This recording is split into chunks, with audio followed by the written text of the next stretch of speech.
Hola, mi nombre es David y bueno, hoy vamos a hablar sobre el tema de electrofisiología y electrocardiograma.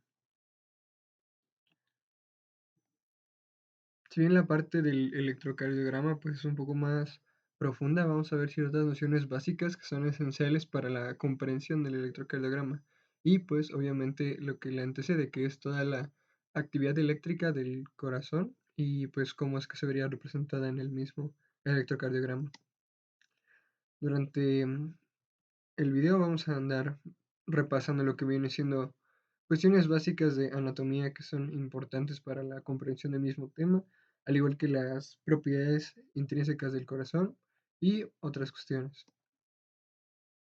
Ahora sí, partiendo desde la anatomía funcional, no vamos a profundizar en esta porque si bien el corazón tiene diferentes aspectos el cuales son importantes saber, más que nada nos vamos a enfocar a lo que viene siendo un poco de las diferencias que hay con relación al músculo esquelético, porque pues aquí tenemos el músculo cardíaco, ¿no? Que pues el corazón va a tener células tanto de conducción como células cardíacas y en este caso las células cardíacas pues se van a encontrar en díadas, se podría decir, se van a encontrar unidas y aquí lo más importante es que las células musculares del corazón, también conocidas como cardiomiocitos, se encuentran acopladas tanto estructuralmente como eléctricamente. Vean, si aquí se le hace zoom a una célula muscular cardíaca o también como sabemos una fibra muscular cardíaca, pues se puede ver cómo está conectada en este caso, tanto estructural como eléctricamente. ¿Esto cómo es? Bueno, aquí podemos encontrar a los desmosomas, que también se les conoce como uniones adherentes, que va a permitir este anclaje estructural entre las células para que así una vez que ocurre la contracción, éstas se desplacen hacia la misma dirección. Y también vamos a encontrar aquí estos puentes, estos canales, si se puede decir, de color amarillo, son las uniones comunicantes. Las uniones comunicantes lo que me van a permitir en este caso va a ser la comunicación entre citoplasma de dos fibras musculares.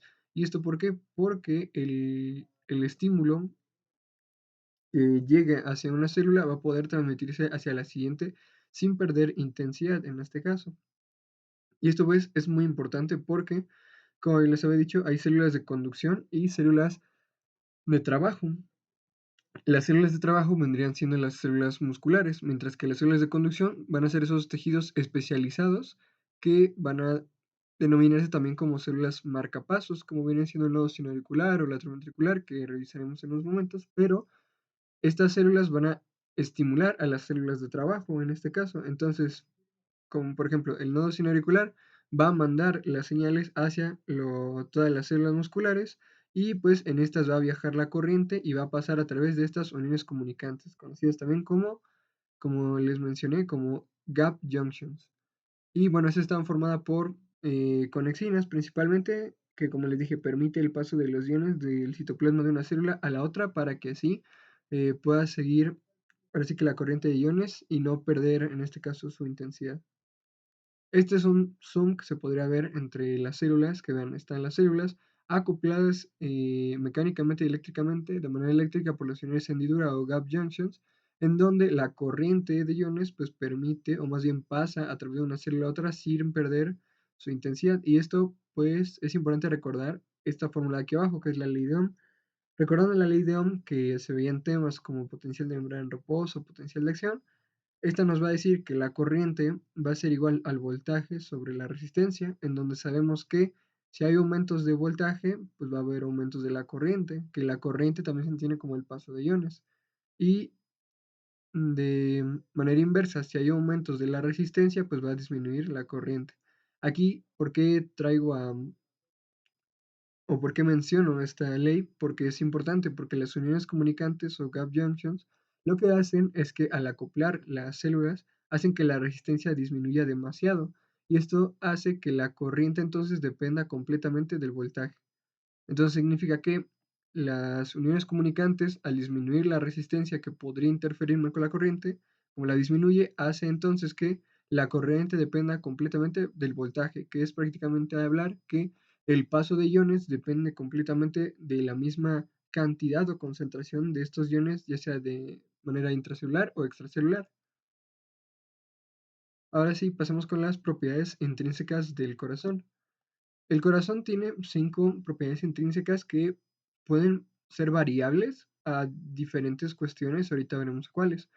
Empecemos con la excitabilidad. La excitabilidad nos habla del vasmotropismo. Prácticamente es la respuesta a algún estímulo. Y puede haber un aumento de la excitabilidad, puede haber condiciones que lleven a que nuestras células sean más excitables o que sean menos excitables. La conductividad, que nos habla del dromotropismo, que yo para recordarla, pues pienso, por ejemplo, en un autódromo, que es donde los autos pues conducen y así, pues lo mismo aquí, dromotropismo, que es la capacidad que tiene el corazón de conducir sus propios impulsos.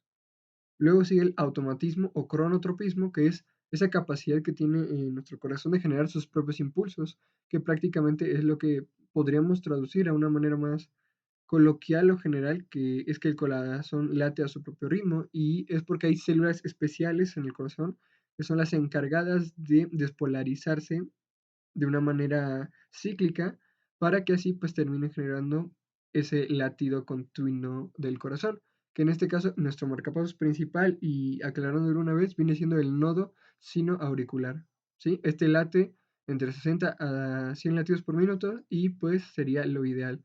Más adelante conoceremos que hay otros marcapasos, pero este es el más importante. Ahora, la contractibilidad, que es el inotropismo en este caso, va a ser la respuesta con una contracción ante un estímulo. En este caso, pues un estímulo que llega al corazón al final va a terminar provocando una contracción, ¿no? Que es justamente lo que nuestro corazón tiene que hacer. ¿Para qué? Para que pueda bombear la sangre hacia pues todo el organismo. Y por último, que es la relajación muscular. La relajación muscular se entiende también como lucitropismo, que aquí lo importante o tener en cuenta es que el corazón no solo tiene que contraerse, sino que también debe relajarse. ¿Y esto por qué? Porque entre más pronto hay una relajación, más pronto habrá un latido. Entonces, como les mencionaba, al igual que en excitabilidad, todas estas otras propiedades también pueden ser variables. Por ejemplo, puede haber aumentos de la conductividad, donde los impulsos se conduzcan a mayor velocidad o menor velocidad incluso. La contractilidad, en donde puede que nuestro corazón genere una mayor tensión mediante una mayor fuerza de contracción o que disminuya esta debido a diferentes cuestiones. O incluso el lucitropismo puede aumentar relajándose el corazón cada vez más rápido. Entonces, estas van a ser muy importantes y hay que tenerlas en cuenta siempre.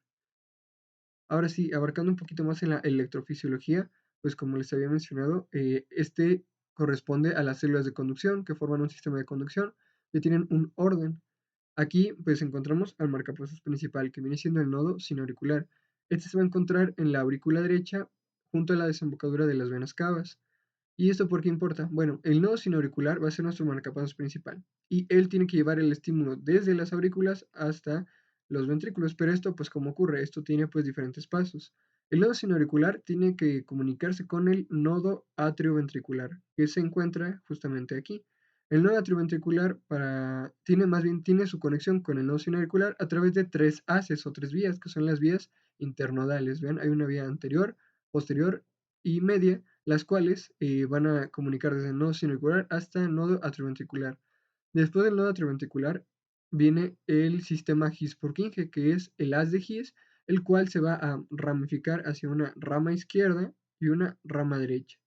Después de estas dos ramas, pues siguen propiamente las fibras de Purkinje, que estas ya propiamente van a ir ramificándose hasta llegar a las diferentes partes de nuestro corazón para conectar con las células musculares. Pero recordando antes que de la rama izquierda de las de His todavía se ramifica más en una rama anterosuperior izquierda, como menciona aquí, y una rama posterior-inferior izquierda. Y ahora faltaba una conexión que es de la aurícula derecha con la aurícula izquierda. ¿Y esto cómo ocurre? Por una vía que se llama tracto interauricular o haz de Bachmann, en cual comunica la aurícula derecha con la aurícula izquierda. ¿Sí? Esta imagen me gusta mucho porque es un poco más esquemática y nos ilustra de mejor manera cómo es que se van ramificando y cómo es este sistema de conducción. El nodo sinoauricular, como les mencionaba, late de 60 a 100 latidos por minuto y mediante las comunicaciones por los haces que ya mencionamos, se dirige al nodo atrioventricular. El nodo atrioventricular tiene una diferencia de frecuencia que la cual vendría siendo de 40 a 60 latidos por minuto.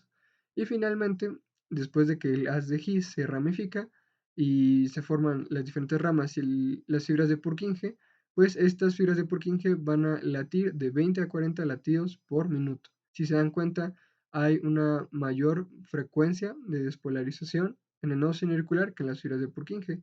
Y aquí en este diagrama lo explican de manera muy fácil, que son más lentas las que se encuentran en las fibras de Purkinje y a medida que eh, nos dirigimos hacia superior, es nuestro nodo sinoauricular el que late a una mayor frecuencia. ¿Y esto por qué? Porque es como regla que el marcapasos que dicte la actividad del corazón va a ser el que tenga la mayor frecuencia de despolarización, que en este caso vendría siendo el nodo sinoauricular.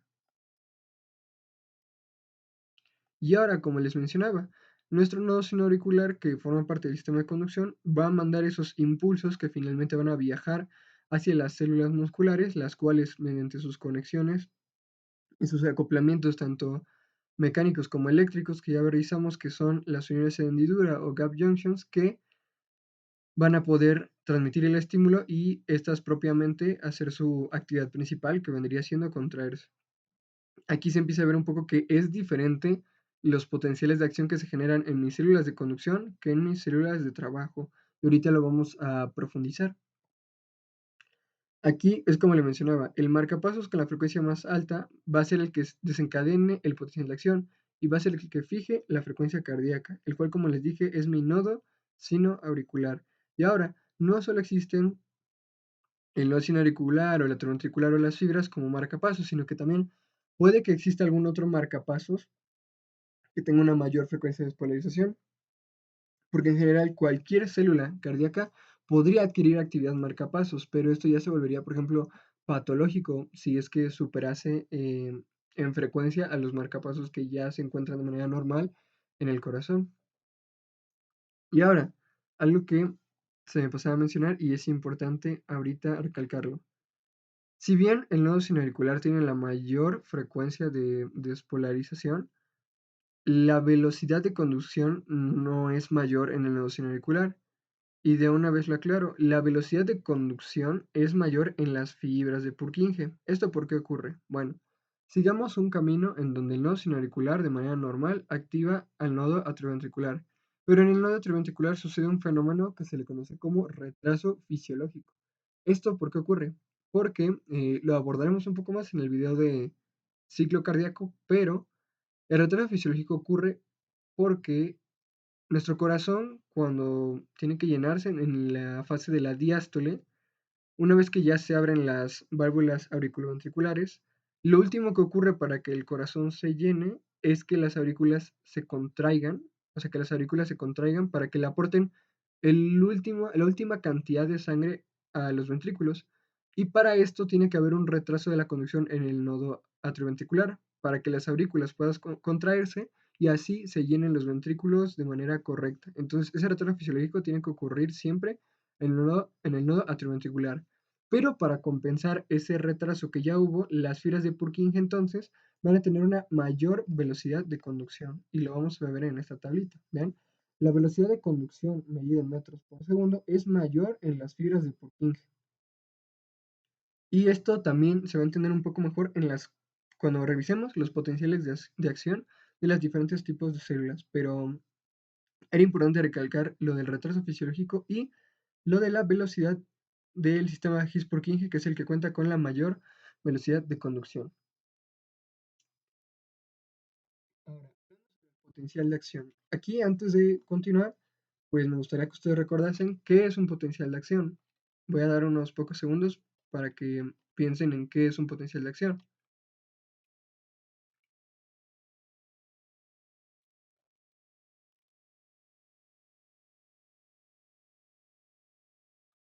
Continuando, para repasar qué es un potencial de acción, primero habría que recordar, pues, qué es el potencial de membrana, ¿no?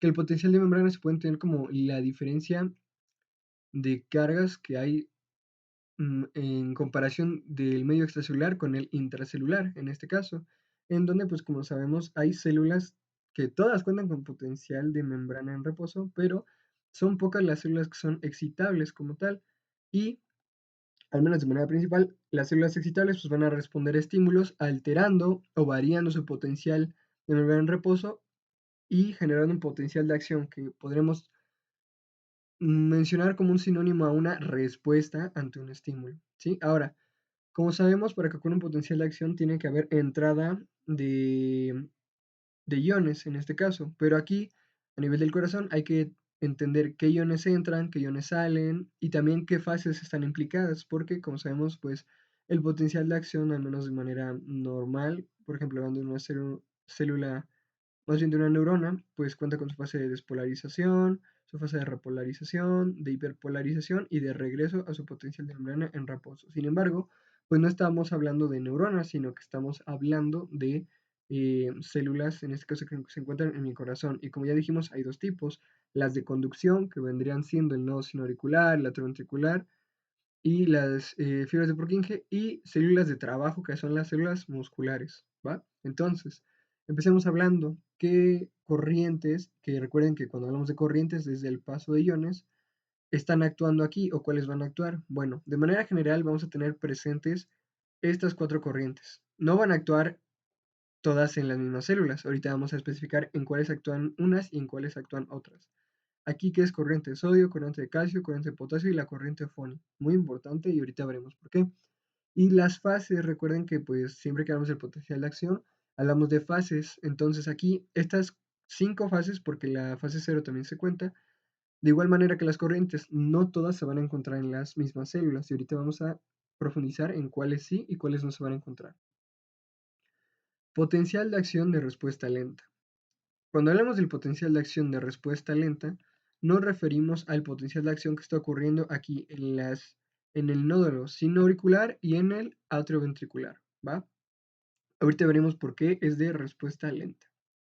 Primero, nuestro potencial de membrana en reposo se encuentra pues a un voltaje negativo y como sabemos pues para generar un potencial de acción tiene que entrar cargas para llegar a cierto umbral y que se despolarice mi célula, ¿no? Entonces, ¿qué ocurre? En la fase cero de despolarización, esto ocurre gracias a la entrada de calcio. El calcio va a entrar gracias a canales de calcio dependientes de tipo L. Pues ustedes pueden recordar la L por lentos, porque realmente sí son lentos. El calcio entra y una vez que entra el calcio, como es un catión y pues trae cargas positivas consigo, pues esto hace que aumente el voltaje y vean, se va hacia las zonas de mayor positividad, es una despolarización. ¿Qué pasa aquí? Que como recordemos que los canales se inactivan a potenciales positivos, se podría decir, a voltajes de membrana positivos, perdón, se inactivan, entonces aquí, llegando al pico de nuestra fase de despolarización, se cierran los canales de calcio. Pero ya venían activándose desde las fases de polarización los canales de potasio, pero estos pues se abrían de una manera más tardía. Entonces, fin de la fase de despolarización, se cierran los de calcio y comienzan a abrirse los de potasio. El potasio, recuerden que hay una mayor concentración intracelular, por lo tanto, al permitir su salida, pues el potasio se va a dirigir desde el medio intra al extracelular. Por lo tanto, el potasio empieza a salir y la célula empieza a perder cargas positivas. Entonces, al perder cargas positivas, empezamos a regresar a la negatividad. Estas corrientes de potasio son por canales que son de potasio rápidos y lentos, ¿va? Entonces, sale el potasio. Empezamos a regresar a valores de potencial de membrana negativos, pero pues obviamente esta salida de potasio sobrepasa lo normal, entonces llegamos a un periodo de hiperpolarización y aquí es donde ocurre el evento más importante que va a caracterizar a mis células marcapaso, que es la corriente Foni. La corriente Foni está mediada por canales de tipo HCN4, que son nucleótido cíclicos. ¿Esto por qué ocurre? Esta corriente, o más bien, esta corriente se activa a la hiperpolarización, o sea, a potenciales de membrana negativos, ¿va? Entonces, a valores negativos se va a activar. ¿Y qué hace? Que la corriente Foni me rescata de esa negatividad. ¿Por qué? Porque estos canales HCN4 permiten la entrada tanto de sodio como de potasio. Entonces, al llegar a la negatividad, la corriente Foni se activa y permite la entrada de iones, o más bien de cationes, y eso hace que yo empiece a regresar hacia la positividad. Una vez que yo regrese a la positividad, esta corriente Foni pues ya se inactiva, como menciona aquí se desactiva, y se abren canales de calcio de tipo T. Estos canales de calcio tipo T permiten la entrada de una manera paulatina de calcio, y una vez que regresemos a potenciales de membrana más positivos, regresamos a la fase cero, que es nuevamente la entrada de calcio. Entonces, solo se va a encontrar la fase 0, 3 y 4 en lo que viene siendo el nodo sinoauricular y atrioventricular. ¿Sí? Esto es muy importante. Y pues como que la base de por qué es que mi nodo sinoauricular pues se le conoce también como el marcapasos. Y ustedes se preguntarán, ¿y por qué se le denomina como corriente Fonny? Ah, pues es Fonny porque es como curioso que esta corriente o este canal se active justo por la hiperpolarización, porque pues como hemos conocido a lo largo de diferentes temas, pues casi siempre la despolarización implica apertura a valores de potencial de membrana positivos, sin embargo estos no, estos se activan con la hiperpolarización. Entonces estas son mis células de trabajo con potencial de acción de respuesta lenta, ¿sí? Mis células de conducción. Ahora sí pasamos con las células de trabajo, que son las células musculares, en donde estas cuentan con un potencial de acción de respuesta rápida. ¿Y por qué rápida? Porque aquí se ve implicado el sodio. ¿Qué ocurre? Fase de despolarización, potencial de membrana en reposo, llegamos al umbral. ¿Por qué? Porque se abren canales debido a un estímulo, permite la apertura de canales de sodio voltaje dependientes que tienen la subunidad 1.5, que aquí no está anotada, pero que sí la tiene, son canales de sodio voltaje dependientes 1.5, y esto hace que el sodio entre, porque recuerden que hay mayor sodio extracelular que intracelular, entonces el sodio entra y pues provoca aumentos del potencial de membrana, llegando entonces a su límite. Una vez que llega al límite, entra la fase 1, que se conoce como fase de repolarización rápida. ¿Ven? Entonces entra sodio, se genera el potencial de acción por la entrada de sodio, y llegamos a la fase 1, que es de repolarización rápida, que es prácticamente solo esta pequeña muesca. ¿Esto por qué ocurre? Porque se abre un canal que se conoce como canal de calcio, o más bien la corriente sería la corriente Ito. ¿Por qué? Porque se abren canales de calcio, perdón, de potasio, se abren canales de potasio que permiten la salida del potasio, y como el potasio sale, pues es una repolarización rápida, ¿no? Por la pérdida de cationes. Entonces esta repolarización rápida ocurre aquí y es la fase 1. Pero ¿qué es lo que pasa? Potasio está saliendo, pero empieza la fase 2, que es una fase de meseta, que aquí la salida de potasio que ya estaba ocurriendo se equilibra con la entrada de calcio y de sodio. Entonces se equilibra tanto la salida de un catión como la entrada de otros cationes. Y eso crea una fase de meseta, o sea, donde no hay realmente ni una pérdida ni una ganancia neta, sino que se mantiene, por así decirlo, de manera horizontal. Esa es una meseta, por el equilibrio entre salida y entrada de cargas. El calcio entra por canales de calcio tipo L y el sodio por este intercambiador de calcio con sodio. Entonces, esa es la fase de meseta, que es muy importante y al menos caracteriza a mis células de trabajo.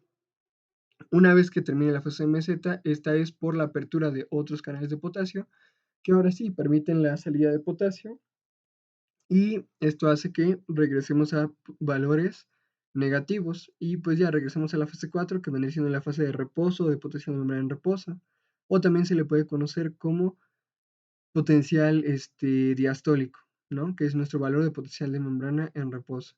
E incluso si ustedes leen en alguna bibliografía que les habla de potencial diastólico máximo, hace referencia al valor más negativo al que se puede llegar en reposo, ¿no? Y aquí, pues por las diferentes bombas que ya hemos hablado en otros videos, como el sodio y potasio y así, es que los gradientes de concentración de iones regresan a su normalidad. Pero entonces, a comparación de estas con las pasadas, que era de conducción, estas que son las células de trabajo, sí cuentan con todas las fases y además cuentan con una corriente de sodio, no de calcio. La de calcio hacía que el nodo auricular fuera de respuesta lenta. La de sodio aquí hace que sea más rápido. Y ahora, algo importante aquí es que mis fibras de Purkinje van a contar tanto con la corriente de sodio como con la de calcio en la fase de despolarización, y por eso es que también tiene una mayor velocidad de conducción, porque al estar actuando las dos corrientes y no solo una, es que permite que pues, ocurra de una manera más rápida. Y ahora ustedes pues, se preguntarán por qué está marcado en rojo y en verde. Ah, esto es porque recuerden que en los potenciales de acción había dos periodos, que teníamos el periodo refractario absoluto y el periodo refractario relativo. ¿Y estos a qué hacen referencia? Recuerden que durante el periodo refractario absoluto es un periodo en el que ningún estímulo extra va a poder generar un potencial de acción. Entonces aquí no va a haber una respuesta a ningún estímulo, por más que se le vuelva a estimular a la célula. Sin embargo, en el periodo refractario relativo sí podría haber una respuesta de una célula, pero esto sí, la magnitud del estímulo es mucho mayor, tiene que ser muchísimo mayor.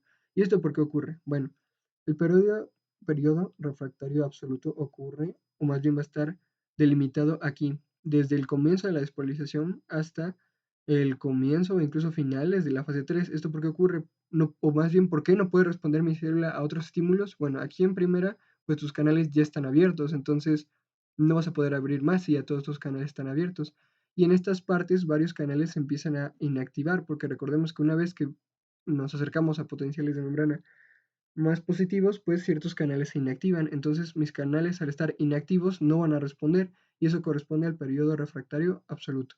Sin embargo, una vez a finales de la fase 3 de repolarización, algunos canales ya empiezan a regresar de esa inactivación y ya empiezan a estar en un estado cerrado, pero listo para cualquier estímulo, y otros, pues no, otros todavía se encuentran inactivos. Por eso es que aquí sí podría haber, o más bien generarse un potencial de acción, pero solo si la magnitud del estímulo es muchísimo mayor.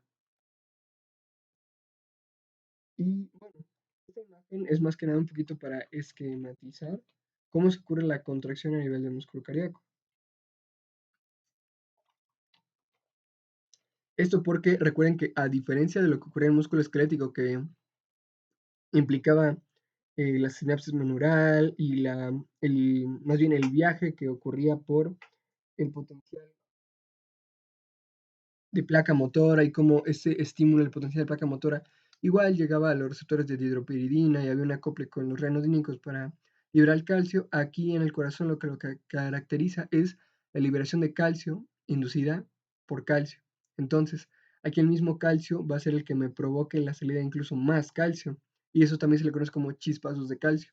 Y pues ya este calcio finalmente pues se va a unir al complejo de troponinas para que finalmente estas pues se terminen desplazando y permitan la unión entre los filamentos gruesos de miosina con los de actina y ocurra la contracción. Y pues en la relajación ocurre lo mismo. Ocurre por finalmente ¿cómo mencionarlo? La separación de la actina con la miosina, pero también va más que nada relacionado a la disminución de los niveles intracelulares de calcio. Y esto es porque el calcio tiene varios mecanismos para salirse de la célula, ya sea sacarlo al medio extracelular mediante nuestra bomba NSX, que la NSX de lo que se encarga es de meter sodio y de sacar calcio de manera normal. Entonces, pues saca el calcio, ¿no? O algo que sería más favorativo para mi célula es guardarlo en un depósito interno que se le conoce como retículo sarcoplásmico. Entonces aquí hay una bomba que se le conoce como bomba cerca que me va a estar metiendo el calcio y tenerlo ahí listo para que si vuelve a ocurrir una contracción muscular, pues poder liberarlo de ahí. Entonces, pues esto ocurre de manera normal, solo que era como un recordatorio. Ahora, esto es lo del periodo refractario que ya les mencioné hace un momento. El periodo refractario absoluto también se le puede conocer como el periodo refractario efectivo y como les mencionaba, ocurre por inactivación de las corrientes porque mis canales están inactivos a valores de potencial de membrana positivos. En cambio, el relativo es cuando los canales empiezan a recuperar algunos, otros no tanto, y sí podría generarse, que es más o menos por acá, un nuevo potencial de acción, pero sí solo si el estímulo es de una mayor magnitud. ¿Y esto por qué importa o por qué lo estoy mencionando? Porque va a haber diferencias entre el músculo esquelético y el músculo cardíaco en esta parte. El músculo esquelético, vean, la duración del potencial de acción es muy pequeña y la duración de la contracción muscular es muy grande. ¿Esto qué significa? Que yo podría generar un potencial de acción y empieza mi contracción muscular, pero todavía no termina. Entonces, ¿esto qué hace? Esto me permite que yo pueda volver a generar un potencial de acción y así la contracción muscular cada vez se vaya sumando. Entonces, vean, si yo sigo estimulando mi contracción muscular y todavía no termina esto permite que se puedan ir sumando estos estímulos, sería una sumación de tipo temporal.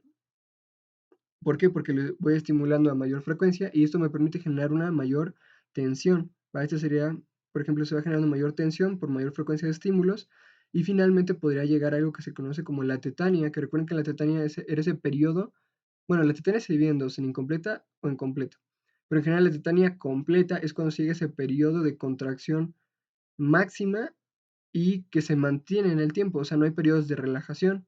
Si hubiese todavía uno que otro periodo de relajación entre las contracciones, pues sería incompleta, pero la completa es donde es ese estado de contracción sostenido. Y pues, ¿por qué es importante esto? Al menos el músculo esquelético, pues, por ejemplo, para las diferentes actividades que pueda tener determinado músculo, pues sí es importante generar tensión.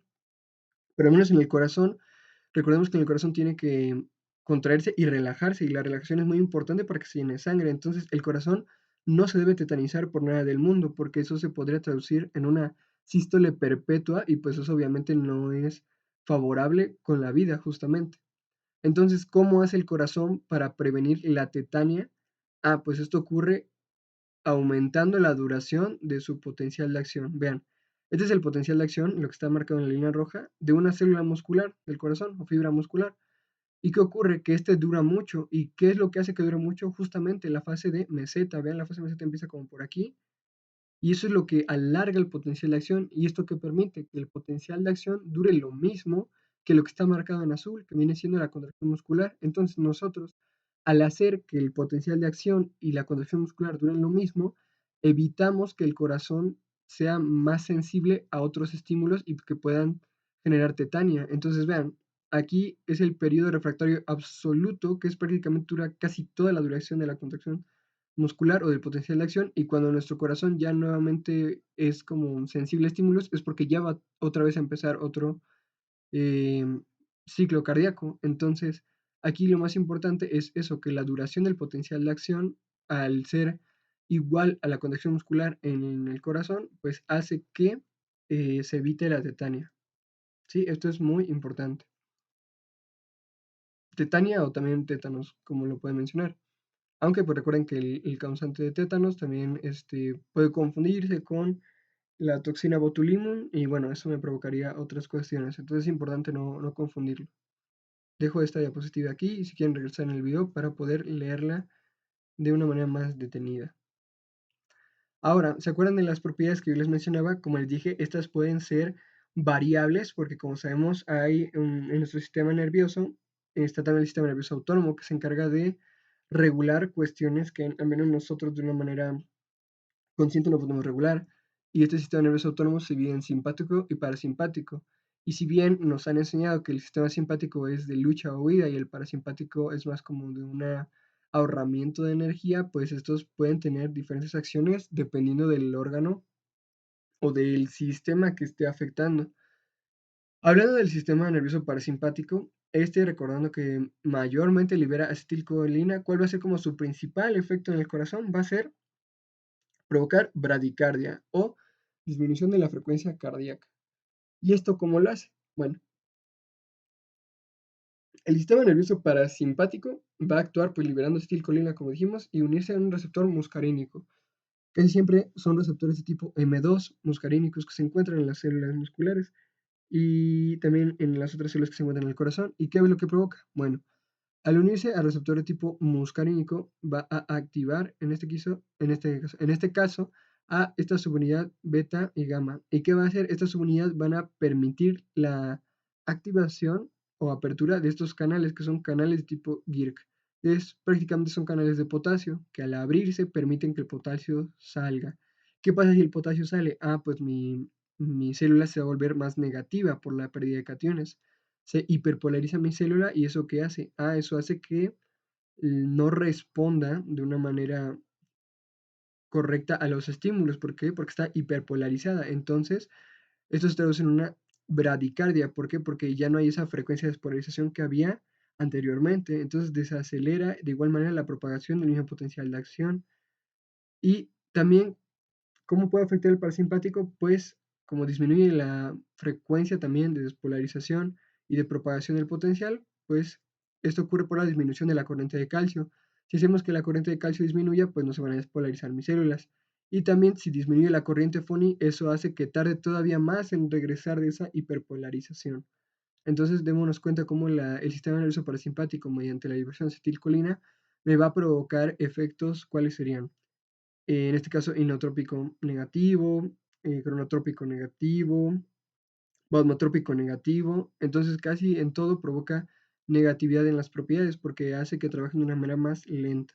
¿sí? Entonces esto se traduce en una bradicardia.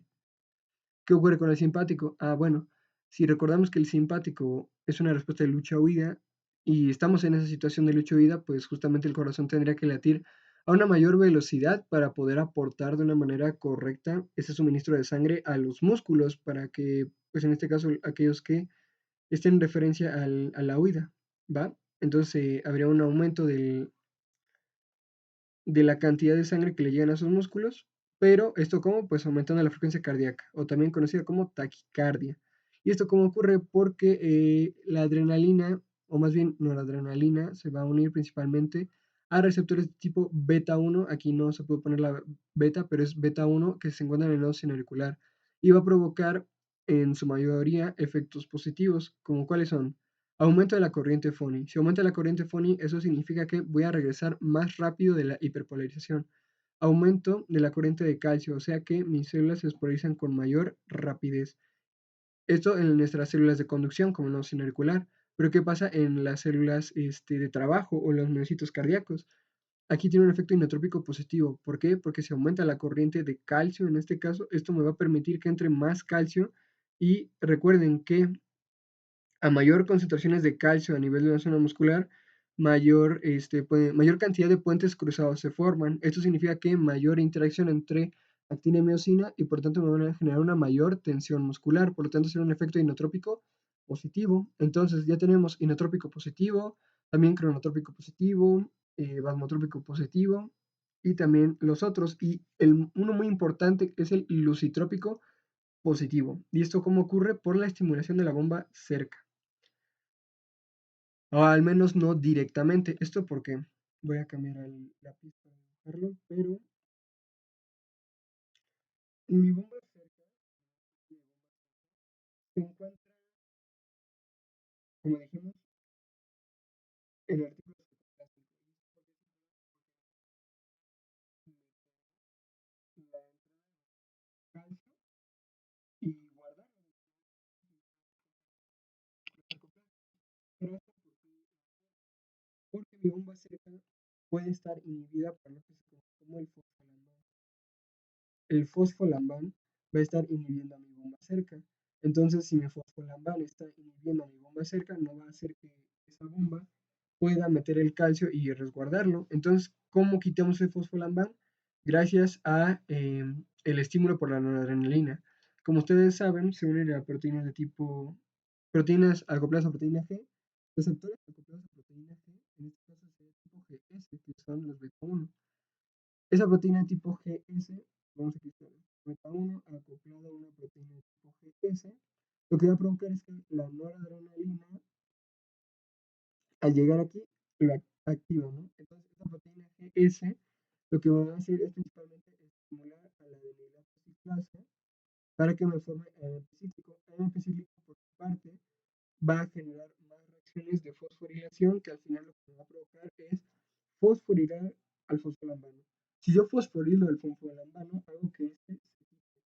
Entonces, este al quitarse va a permitir que la bomba cerca actúe a su voluntad y así pueda meter calcio. ¿Y por qué es importante que meta el calcio? Porque si el calcio lo resguarda más rápido, esto hace que haya más calcio disponible para una siguiente contracción muscular y al menos en este estado que genera el sistema nervioso simpático, que es la taquicardia, pues necesito que haya más calcio disponible para la siguiente contracción. Entonces, por eso la bomba cerca es importante que esté actuando, o más bien que tenga una actividad aumentada resguardando el calcio para las siguientes contracciones musculares que se vienen. Entonces, también aquí interviene el sistema nervioso simpático actuando en este tipo de receptores para así estimular a la bomba cerca e inhibiendo al fosfolambano, ¿va? Recuerden que la noradrenalina pues, es liberada principalmente por los axones, en este caso los nervios, de igual manera que los nervios periféricos pueden liberar o incluso desde eferencias centrales liberar la noradrenalina o directamente de la glándula suprarrenal que libere adrenalina desde las células cromafines en la médula suprarrenal, ¿va? Entonces recuerden, no solo noradrenalina, sino también la misma adrenalina liberada desde las glándulas suprarrenales puede estimular estos receptores, ¿sí? Y en resumen de lo que hemos estado hablando, El nodo sin auricular se le conoce como el marcapasos primario. ¿Qué corrientes actuaban aquí? Recuerden solo calcio, potasio y la corriente Foni, porque la de sodio solo actúa en mis células de trabajo o musculares y en las fibras de Purkinje, y por esto estas son las más rápidas, porque vean, aquí es donde actúa en las fibras de Purkinje la mayor cantidad de corrientes, entonces hace que sea más rápida la velocidad de conducción. Y bueno, en las demás, si se dan cuenta, dependiendo el tipo de célula, si es de conducción de trabajo, va a tener similitud con las corrientes que ya hemos hablado. Aquí, efecto beta adrenérgico por receptores beta 1, la adrenalina o noradrenalina release que genera aumento de la velocidad de conducción y el ritmo de marcapasos, esto en las células de conducción, y en las células de trabajo que genera aumento de la fuerza de contracción, ¿va? Y junto con ello, también de la contractilidad. En cambio, un efecto mediado por la acetilcolina, por el sistema nervioso parasimpático, más bien disminuiría todas estas cuestiones, ¿no? Disminuiría el ritmo de marcapasos, la velocidad de conducción, también, al menos a nivel muscular, pues no afecta tanto a las células musculares, pero obviamente si a esas células musculares no les está llegando el estímulo con la rapidez necesaria, pues entonces pues el corazón va a disminuir su frecuencia de contracción. Y bueno, aquí los diferentes receptores que pueden actuar, o más bien que se encuentran a nivel cardíaco, y cómo es que afectan, como dijimos, sistema nervioso simpático, principalmente receptores beta 1, para provocar todo lo que conocemos de aumento de la contracción, de la frecuencia, y en este caso el parasimpático, receptores tipo M2, ¿va? Y este provoca disminución. Aquí también se mencionan otros tipos de receptores acoplados a proteína G. Estos son receptores igual tipo adrenérgicos, que dependiendo del tipo de receptor y su localización, lo que pueden provocar. Pero bueno, estos son más importantes para otros temas, como regulación de la presión o así, pero igual, dejo esta diapositiva para que la lean con mayor detenimiento. Y ahora, un poquito nada más de repaso. Los fármacos que usamos aquí, o al menos en diferentes cuestiones, también pueden alterarme la actividad cardíaca, justamente inhibiendo o estimulando la entrada, en este caso, de iones, ¿no? En este caso, por ejemplo, el verapamilo, si inhibe la corriente de calcio y no permite que el calcio entre, supongamos aquí en el nódulo sinoauricular, si no permite que el calcio entre, ¿esto en qué se traduciría? Si no deja que el calcio entre, en una disminución de la frecuencia cardíaca, ¿va? Entonces provocaría bradicardia, ¿no? En este caso. Igual el diltiazem. Y bueno, la adenosina se utiliza para otras cuestiones, ¿va? Pero les dejo estos fármacos y me gustaría que lo investigasen para que no se lo quedaran así. Y para que vean cómo es importante conocer qué corrientes están actuando y en qué fases y ver qué ocurriría si inhibiésemos una u otra, qué efectos tendrían a un nivel más general.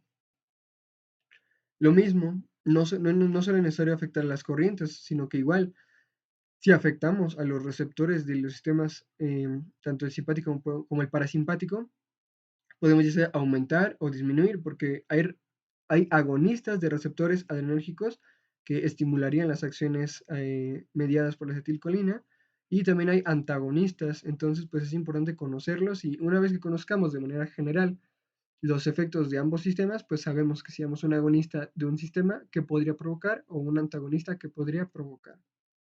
Y ahora sí, pasando con la parte del electrocardiograma. Si hubiese alguna duda hasta este punto del video, me gustaría que la dejaran en los comentarios y pues yo la responderé con todo gusto.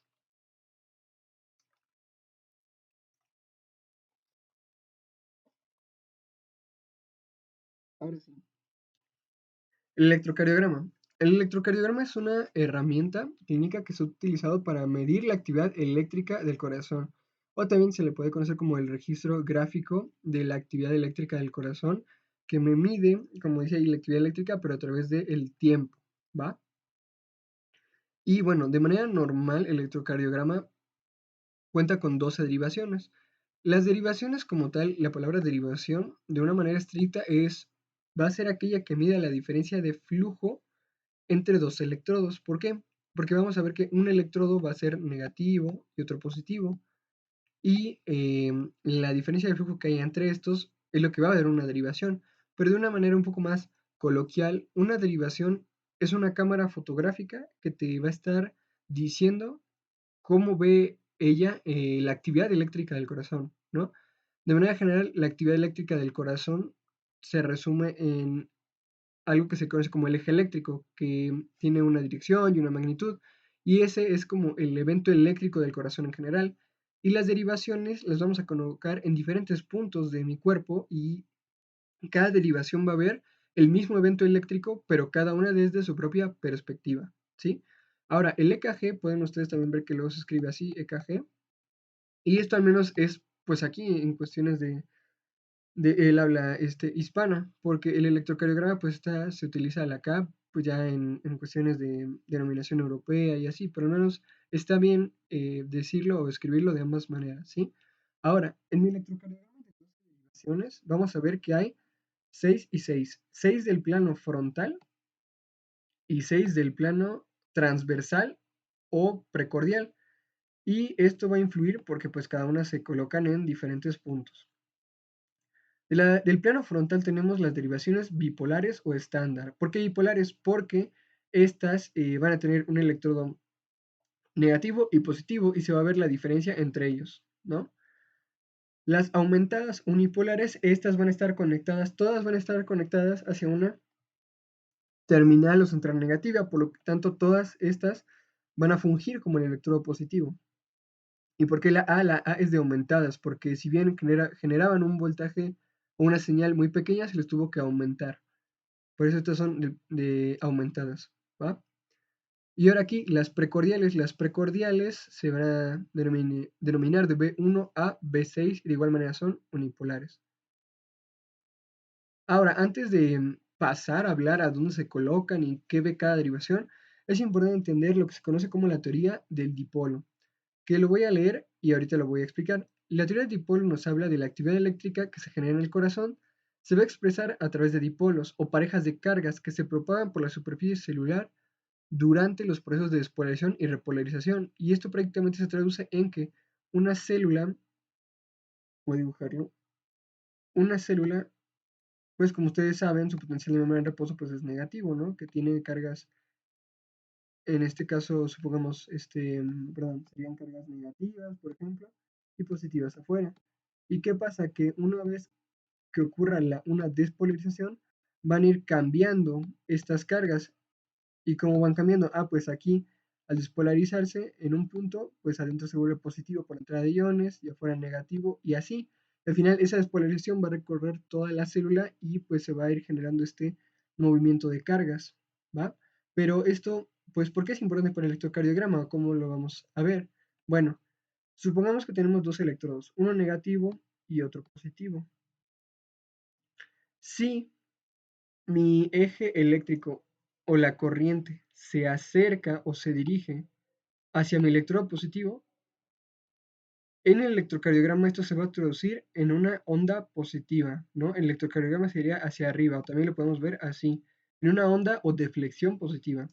¿Qué pasaría en caso contrario? Si en caso contrario tengo un electrodo positivo y aquí el negativo, y este eje eléctrico se dirigiera en dirección contraria, o sea, se aleja de lo positivo y se acerca a lo negativo, esto, ¿cómo se vería? Como una deflexión negativa, así.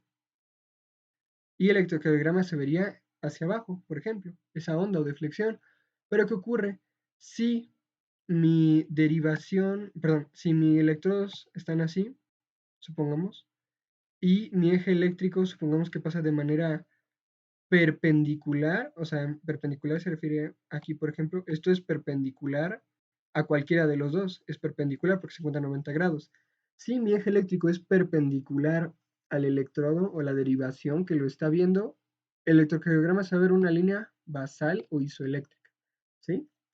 Esto, una vez que empecemos a ver los electrodos, va a quedar un poquito más claro, ¿sí?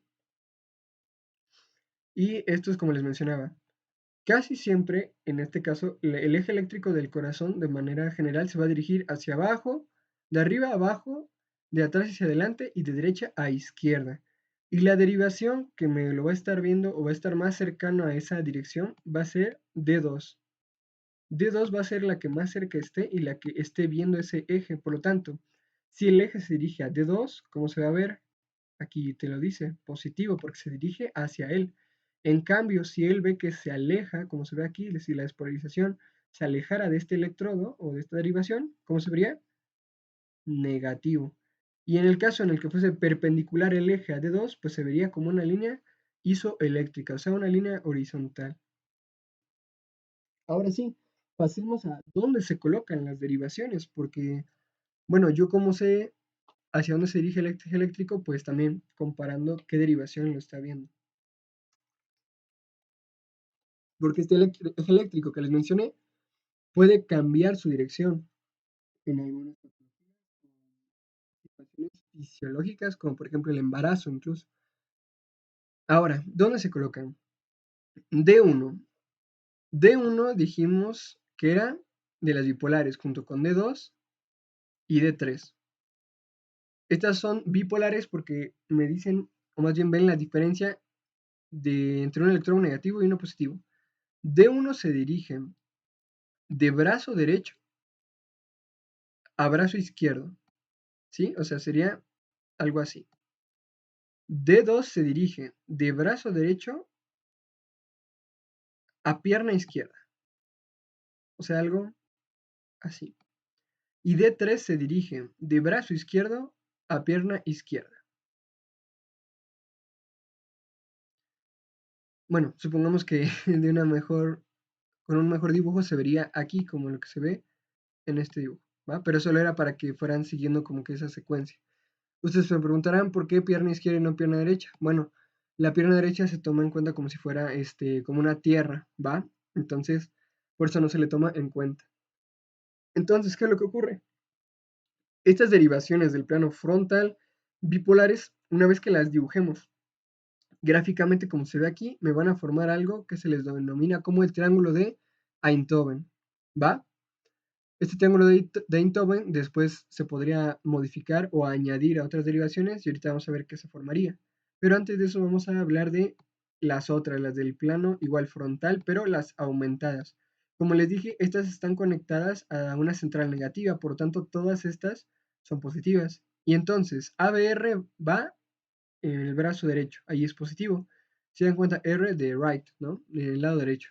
ABL, left, en el lado izquierdo, sería positivo.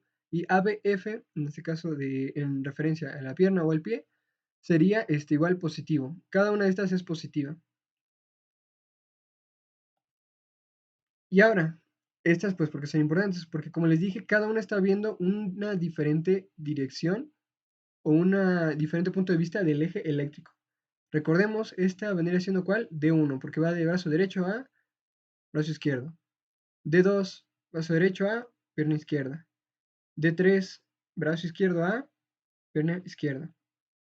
Y ahora hablando de, una disculpa, hablando de las aumentadas, vean, ABR, el lado derecho positivo.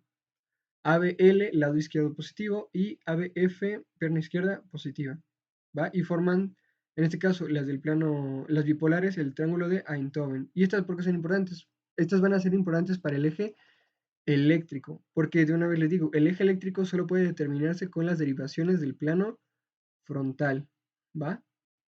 Pasamos con las otras, las precordiales. Las precordiales se van a localizar y en diferentes puntos anatómicos y es importante recordarlos.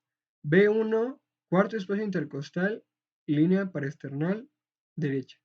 B2, cuarto espacio intercostal, línea paraesternal izquierda. Nos vamos a B4. ¿Por qué no a B3? Ahorita lo vamos a ver. B4, quinto espacio intercostal, línea medio clavicular. Y ahora sí, entre B2 y B4 colocamos B3, obviamente no colocándolo en la costilla, sino a un lado. Luego, B5, quinto espacio intercostal, línea axilar anterior.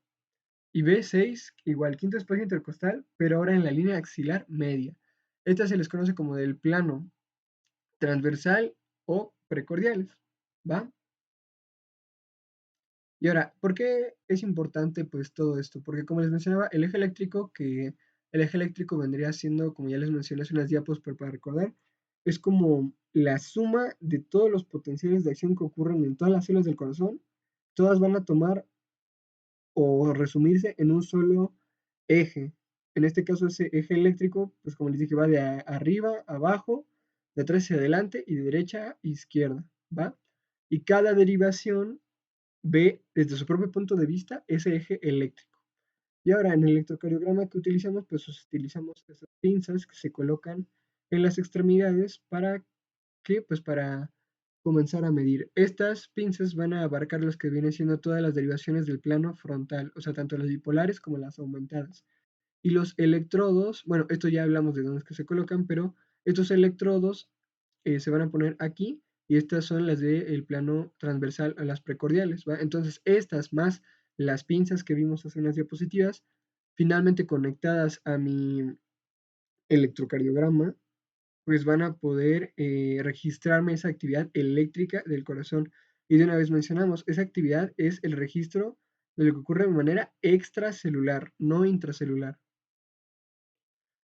Y ahora llegamos al sistema hexaxial. ¿Y esto por qué importa? Este sistema hexaxial me permite graficar la dirección del eje eléctrico del corazón. Y si se dan cuenta, aquí están las derivaciones. ¿Y por qué están así? Porque estas derivaciones es en la posición en las que estaban. ¿Cómo está de uno? Brazo derecho a brazo izquierdo, ¿va? Solo que aquí todo como que se movió para que hubiese un punto central. D2, ¿de dónde iba? De brazo derecho a pierna izquierda. ¿Vean? Entonces tenemos D1, D2. Y D3, ¿de dónde iban? De brazo derecho a pierna izquierda.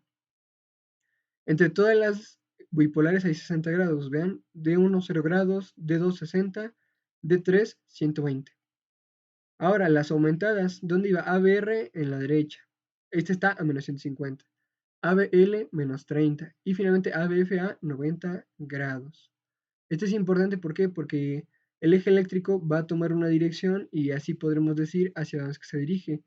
Lo ideal es que el eje eléctrico se encuentre en el cuadrante inferior, en este caso inferior izquierdo, o sea, vendría siendo este, ¿va?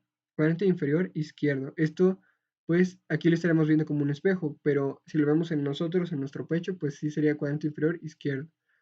Pero también se dice que puede estar entre menos 30 y más 110 incluso, ¿va? Entonces es importante que tomen en cuenta eso. Y como les dije, cada uno ve desde su propio punto de vista la actividad eléctrica del corazón. 1, derivación 1, D1, D2, D3, bipolares. ABL, ABR, ABF, las unipolares aumentadas. Y ahora sí, ya hablamos de las derivaciones, dónde se colocan, y vamos a hablar del papel electrocardiográfico, ¿va? El papel electrocardiográfico que va a ser lo necesario que tenemos que saber, porque es donde estamos midiendo el electro, es donde se está graficando, pero hay que entender qué significa cada cuadrito, cada espacio, ¿va? Porque realmente sí es importante. Voy a tomar agua rápido.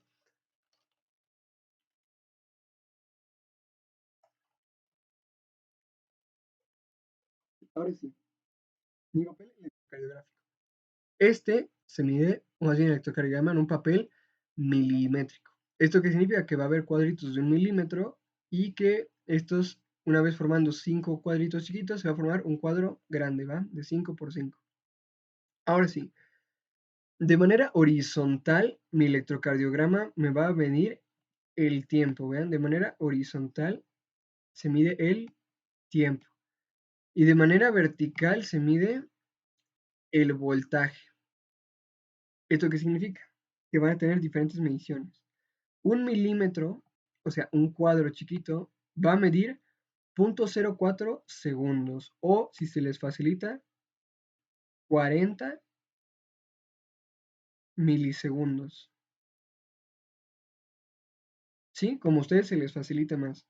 Y ahora, si 1 milímetro, un cuadro chiquito, medía 40 milisegundos, ¿cuánto mediría un cuadro grande? Que son 5 cuadritos. Entonces, rápido, 5 por 4, pues 20, ¿no? Entonces, serían 200 milisegundos o 0.20 segundos, les digo, como a ustedes se les acomode más y como se les haga más práctico, ¿verdad? Pero es importante pues tener estas nociones para pues hacer rápido las cuentas una vez que ya queramos sacar otras cosas como frecuencia cardíaca, ritmo, etcétera, ¿va? Y ahora, si un cuadro grande eran, en este caso, 0.20 segundos, ¿a cuánto equivaldrá 5 cuadros grandes, 1 segundo. Entonces, estas cuestiones es importante tenerlas en cuenta como que estos valores para rápido saber, ¿va? Entonces, 5 cuadrados grandes, ¿va?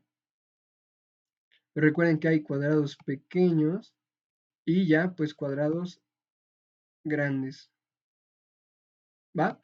No se les olvide. Y ahora, de manera vertical o el voltaje, ya hablamos del horizontal, del tiempo, de eso ya quedó. Ahora, en el eje vertical, de manera vertical, 1 milímetro, o sea, en este caso, este cuadrito, 1 milímetro de manera vertical equivale a 0.1 milivoltio, ¿va? 0.1. Cada cuadrito es 0.1 milivoltio verticalmente. Eso significa que 5 cuadritos vendría siendo 0.5 milivoltios, ¿va? Entonces, lo voy a anotar acá. 1 milímetro, 1 milímetro son 0.1 milivoltios. Y ahora, 5 milímetros, esto verticalmente, sería entonces 0.5 milivoltios. Y entonces 10 milímetros, no sé por qué es fácil, 10 milímetros, ¿cuánto sería? 1 milivoltio, ¿va? Es importante tener estas cuentas claras, si pueden tengan como una flashcard o así, para que tengan estas cuentas claras de cuánto es 1 milímetro vertical, horizontalmente, cuántos son 5 milímetros, de manera principal, ¿no? O ya sea cuadros pequeños y cuadros grandes. ¿Por qué? Porque como les digo aquí, una vez que ya tengamos los electros, que ahorita mencionaremos qué es cada onda y así, pues sabremos cuánto hay entre cada una de las ondas y así, ¿no? Por ejemplo. Ahora, un cuadro pequeño que dijimos que era, cuadro pequeño es 0.04 segundos, pero también puede ser como 40 milisegundos, como vimos aquí, ¿ven? 40 milisegundos. Sería uno pequeño de este, de hecho, creo que el puntero alcanza a cubrir todo un cuadrito. Pero un cuadrado grande, que son 5 cuadros pequeños, serían 0.2 segundos o 200 milisegundos, ¿no? Vean, todo este cuadrado grande. Y aquí vean, si contamos entre los cuadrados que separan estas dos zonas, serían 5, 10, 15, 20, 25, ¿no? 25 cuadros pequeños. Pero en cuadros grandes, ¿cuánto sería? 1, 2, 3, 4, 5. Entonces son 5 cuadrados grandes, ¿va? Si 5 cuadrados grandes son 200 milisegundos, entonces más bien, perdón, si un cuadrado grande son 200 milisegundos, ¿cuántos serían 5 cuadrados grandes? 1 segundo. Por eso es importante tener en cuenta cuánto equivale un cuadro pequeño, un cuadro grande, y así para hacer las cuentas rápido. Y les digo, como ustedes acomodan, ya sea en segundos o en milisegundos. Ahora sí, hablando de cómo se ve normalmente el electrocardiograma o qué ondas vamos a encontrar principalmente. Antes que nada, ¿qué es una onda? Una onda es una deflexión, ya sea positiva, bueno, no necesariamente, o negativa, ¿va? ¿Qué es un segmento? Un segmento es una línea isoeléctrica entre dos ondas. Yo puedo tener una así y luego otra onda así, pero el segmento o la línea isoeléctrica entre esos dos es un segmento. ¿Y qué es un intervalo? Un intervalo es la combinación entre ondas y segmentos. O sea, sería todo esto sería un intervalo, ¿va? Ahora sí, empecemos con esto. Onda P, que me representa la despoblación de las aurículas. Primero de aurícula derecha, luego de aurícula izquierda, ¿va?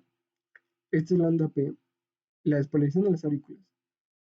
Luego continuamos con el complejo QRS, que me va a representar la despolarización de mis ventrículos, como se ve aquí, despolarización de ventrículos equivale al complejo QRS. Y luego pasamos a la onda T. La onda T me representa la repolarización del ventrículo, ¿vale? La repolarización. Y finalmente, una vez terminando la onda P, transcurre el tiempo y vuelve a ocurrir una onda P. Ese es el ciclo prácticamente. Pero ahora hablemos de los segmentos y los intervalos. Entre la onda P y el QRS está el segmento PR, Entre el QRS y la onda T está el segmento ST. Y ahora sí los intervalos, que los intervalos van a tener un mayor significado en este caso. Ah, pero también aquí les dicen las medidas, cuánto mide el intervalo. Más que nada los intervalos son los que vamos a estar midiendo, aunque también las ondas. Intervalo PR, desde el inicio de la onda P hasta el inicio del QRS. Ese es el intervalo PR. ¿Y qué significa? Si dijimos que onda P era de exploración de aurículas y QRS de ventrículos, eso significa que el intervalo PR es el paso desde las aurículas a los ventrículos. ¿Sí? ¿Qué pasaría si el intervalo PR es el paso de aurículas a ventrículos? Si este estuviese alargado, significa que está tardando más ese impulso en pasar de las aurículas a los ventrículos. Si estuviera muy corto, significa que pasa muchísimo más rápido, ¿va? O mucho antes de lo que se esperaba. Y ahora el intervalo QT. El intervalo QT se dirige desde el comienzo del QRS hasta el final de la onda T, ¿sí? ¿Y qué significa? Si el intervalo QT va desde el comienzo del QRS, que es despolarización ventricular, y hasta el final de la onda T, que es repolarización, el intervalo QT me está diciendo toda la actividad ventricular, o sea, desde que se despolariza, se contrae y repolariza, porque algo que no he mencionado, pero toda actividad eléctrica del corazón ya después va a ocurrir una actividad mecánica. No puede ocurrir primero lo mecánico que lo eléctrico, sino que siempre eléctrico y luego mecánico. Entonces, aquí ocurre despolarización del ventrículo, después habría la contracción y ya después la repolarización. La contracción del ventrículo ocurre en el segmento ST, de hecho. Entonces, QRS, despolarización del ventrículo. Segmento ST, la contracción del músculo justamente, y ya en la onda T, pues su repolarización. ¿Da? Entonces, el intervalo QT es toda la actividad que ocurre en el ventrículo. Y luego, entre una onda R y otra onda R del siguiente complejo QRS, eso se le conoce como intervalo RR. Y me está diciendo o hablando del ciclo cardíaco, más bien la frecuencia. ¿Por qué? Porque esta es despolarización ventricular. Y la otra onda, ¿qué sería? Pues la siguiente despolarización. Entonces me habla prácticamente de lo que ocurre en cada de un ciclo al siguiente. ¿Va? Y bueno, esto es lo que ya hemos mencionado, pero aquí para que lo puedan leer de una manera un poco más detenida, ¿sí? Y estos son los eventos eléctricos que están ocurriendo que ya mencionamos, ¿vean? Onda P, despolarización de aurículas. Segmento PR, conducción desde las aurículas a los ventrículos. Ahora, el QRS, ¿por qué tiene esa característica? Y esto voy a dibujarlo. Como dijimos, la derivación 2 va a ser la que está viendo el eje eléctrico o que más se acerca a la dirección normal del eje eléctrico, que dijimos que era en el cuadrante inferior izquierdo, ¿no? ¿Qué es lo que ocurre? Que el ventrículo, o al menos a nivel ventricular, hay tres vectores del tabique, las paredes libres del ventrículo y ya las regiones posteriores, ¿va? Entonces, primero se despolariza el tabique. Supongamos que 2 está viendo aquí, ¿ven? Aquí está 2. Y está viendo el tabique, pero el tabique se despolariza de izquierda a derecha. Entonces, D2, ¿qué está viendo? Que se aleja. Y por eso la Q es negativa. La Q es, o sea, en su definición es la primera onda negativa del QRS. Después, después de que se despolariza el tabique, y como vio que se alejaba y por eso Q es negativa, ahora se despolarizan las paredes del ventrículo, más que nada el ápice ventricular o el ápice del corazón, y este se acerca, este sí se acerca hacia la dirección de mi segunda derivación, por lo tanto la R es positiva porque está viendo cómo se acerca hacia él. Y luego, como ya solo me faltan las partes posteriores del corazón, que entonces el eje eléctrico sería hacia atrás, pues mi derivación 2 vería que se aleja y por eso la S es negativa. Entonces, recuerden siempre, Q la primera onda negativa, R la primera onda positiva y S la onda negativa después de ya una onda positiva. ¿Y esto por qué es importante? Porque no siempre hay Q, o sea, puede que haya derivaciones que no haya Q. Y eso no significa que sea patológico, sino que ellos nunca vieron que se alejó, ¿va? El eje eléctrico. Entonces, no, no es negativo, o más bien no es patológico que no haya Q, ¿va? Esto depende de qué derivación lo esté viendo. Ya luego ocurre el segmento CT, y ya la repolarización ventricular, la onda T. ¿Va? Y ya pues se completa mi, mi electrocardiograma normal, todos los fenómenos que ocurren. Pero ahora la pregunta es, ¿por qué la onda T es positiva? Dejaré esa pregunta en lo que explico las duraciones de cada onda e intervalo, que sí es importante. Onda P, dijimos que era despolación de las aurículas. Normalmente dura 120 segundos, perdón, 12 segundos o 120 milisegundos o 3 cuadros pequeños. Y de voltaje, 2.5 milímetros a menos de cuadritos, o sea, 2.5 cuadritos, valga 0.25 milivoltios, ¿va? Si tardase más mi onda P, pues estaría creciendo de manera horizontal, ¿va? Aquí como un tip, si la que está afectada es mi aurícula derecha, va a provocar aumento del voltaje, o sea, de 2.5, más de 2.5. Y si tuviese afectada la duración, sería por la aurícula izquierda. Entonces sería más de 120 milisegundos si se afecta la aurícula izquierda. ¿Va? Pequeños tips para ir de una vez viendo qué ocurre en el electro. Intervalo PR. ¿Cuánto debe durar? De 0.2 a 0.20 segundos o en milisegundos 200 milisegundos. Entonces se traducen de 3 a 5 cuadros pequeños y el voltaje pues realmente no lo medimos. Aquí es lo que importa el intervalo PR. Como les dije, si tarda más de 120 milisegundos, ¿en qué vamos a pensar? En un bloqueo, ¿va? ¿Por qué? Porque pues, está tardando. Pero si es menor a 120 milisegundos, pensamos en síndrome de preexcitación, ¿no? De preexcitación, ¿por qué? Porque pasa más rápido, se excita de una manera más veloz, el estímulo llega más pronto, ¿no? Y de hecho vamos a poder encontrar más patologías, pero se le conoce como preexcitación, ¿va? A ese como fenómeno. Ahora, el complejo QRS, ¿cuánto debe de durar? Más o menos, y puede ser, de hecho ser variable esta medida dependiendo de dónde lo lean, pero aquí vamos a dejarlo que es de 0.06 a 0.12 segundos, ¿no? O en milisegundos, que no sobrepase 120, no debe sobrepasar 120 milisegundos, ¿no? Y aquí, ¿qué ocurre? Si el QRS también es ancho, significa que está tardando más en despolarizarse los ventrículos. Y si está estrecho, es que tarda menos, ¿va? Lo ideal es que pues, no sean anchos. Si fuesen anchos los QRS, pues podríamos estar hablando de bloqueos de rama. Más adelante vamos a hablar de esto. El intervalo QT, su duración es variable dependiendo de qué estemos hablando. ¿Por qué? Porque para hablar de la duración del QT, esto depende completamente de la frecuencia cardíaca, porque como dijimos, el intervalo QT, ¿de qué nos habla? De la actividad del ventrículo. Despolarización, contracción y repolarización. Por lo tanto, si estamos en un estado de taquicardia, pues aumenta la frecuencia cardíaca. Si es bradicardia, disminuye. Y también esto varía en cada persona, no todos tenemos la misma frecuencia cardíaca. Por lo tanto, para sacar el intervalo QT tiene que hacerse una fórmula o corregirse, se usa el QT corregido, en donde se mide el QT en segundos, o sea, cada cuadrito, y esto se divide entre la raíz de del intervalo RR, ¿va? Que prácticamente es cuánto dura el ciclo cardíaco, la raíz del ciclo cardíaco, ¿va? De su duración en segundos.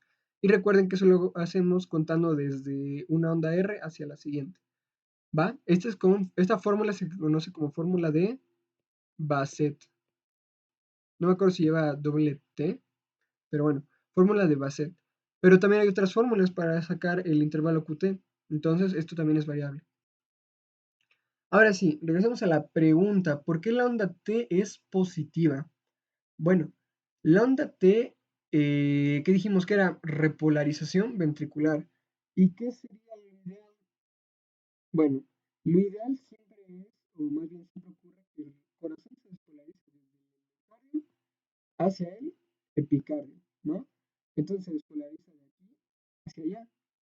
Pero lo lógico sería que las primeras células que se despolarizaron, poniendo que son estas, ya luego estas, lo ideal sería que estos fueran las primeras en repolarizarse, en volver a la negatividad. Eso sería lo ideal, pero esto no va a ocurrir así. ¿Y esto por qué? Durante la sístole ocurre lo que se conoce como isquemia fisiológica.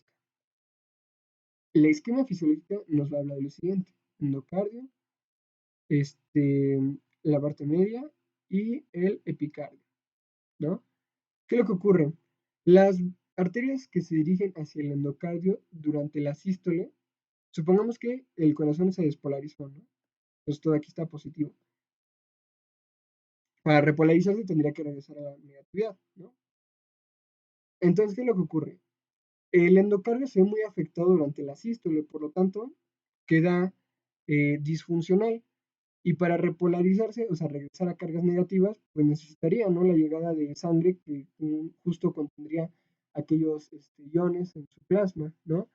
Pero ¿qué es lo que ocurre? Como no le llega sangre a mi endocardio y no se puede repolarizar, entonces la repolarización empieza de las siguientes capas, de las capas del epicardio, ¿no? Entonces, estas son mis células del epicardio, que como están despolarizadas, tienen hidrocargas positivas y de fuera negativas. ¿Y qué es lo que ocurre? Como aquí si llega sangre, entonces estas se pueden repolarizar. Entonces, lo de adentro regresa a ser negativo y lo de afuera positivo, se repolariza. ¿Y esto por qué se ve positivo? Porque recuerden que mi electrocardiograma me está midiendo lo que ocurre de manera extracelular. Entonces, si aquí está, por ejemplo, mi derivación está viendo cómo regresa la positividad de manera extracelular.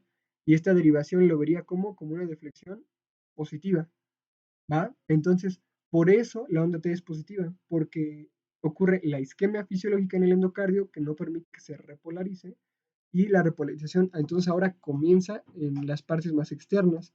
Regresa la negatividad de la célula al repolarizarse y regresan las cargas positivas al exterior de la célula. Entonces, eso es lo que ve mi derivación, cómo regresa la positividad externa y por eso se ve positiva. Y es lo que se ve en estas imágenes, ¿ven?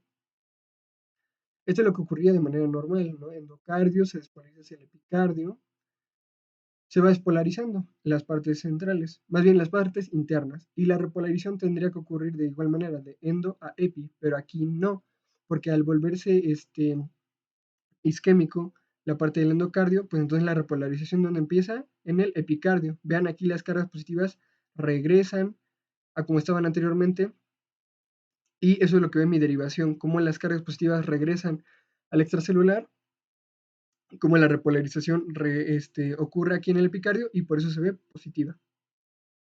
¿Sí? Y aquí vean cómo se compromete el endocardio, cómo se compromete durante la sístole. ¿Va? Espero haya quedado claro.